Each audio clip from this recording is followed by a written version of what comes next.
Here's something no one in the Trump family has ever thought or said. From very early on, I knew I wanted to work for the government and make the world a better place.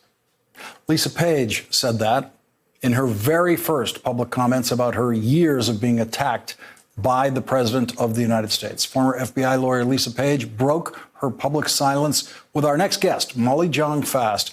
In that interview, Lisa Page said something that no one has ever said about any president of the United States until now. Honestly, his demeaning fake orgasm was really the straw that broke the camel's back. This is what Lisa Page was referring to. Lisa Page, what a group. She's going to win 10 million to 1. She's going to win. I'm telling you, Peter. I'm telling you, Peter, she's going to win. Peter, oh, I love you so much.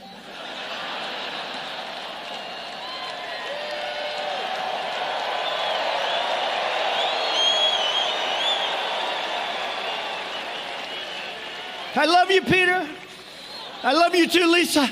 Lisa, I love you. Lisa. Lisa. Oh, God, I love you, Lisa. And that's the moment that changed everything for Lisa Page. According to Molly Jong-Fast's report in the Daily Beast, she said, I had stayed quiet for years, hoping it would fade away, but instead it got worse. It had been so hard not to defend myself, to let people who hate me control the narrative. I decided to take my power back. And joining us now is Molly Jong-Fast, whose article in the Daily Beast is entitled, Lisa Page Speaks. Molly, thank you very much for joining us. It's an extraordinary piece. We've been wondering about this woman for years as the president attacks her on a daily basis. And here she is finally telling us not only how she's felt about it, but why she came out. That moment just in October, when the Vulgarian-in-chief does something that we've never seen before. Yeah, it was an amazing moment to sit with her 2 weeks later and to hear her tell me that that was the thing that made her decide she was going to, just take it back. And it was, I felt very honored to get to be a part of that moment. And just for the record, for the audience, her offense against Donald Trump is that she was, in 2016, during the presidential campaign, watching the most incompetent, least informed presidential candidate in history.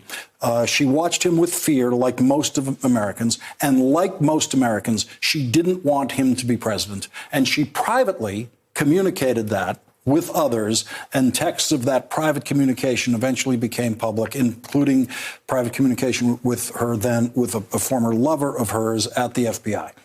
They had a right to that private communication. Yep. They had a right to the personal view that Donald Trump should not be president, would be a bad president. They were completely right about that. Right. And Donald Trump has attacked her and others as if they had no right to ever think that he would be a bad president. Well, the only possible law that they could have broken would be the Hatch Act. And they didn't break the Hatch Act. But ironically, Kellyanne Conway breaks the Hatch Act every day, all the time. Yep.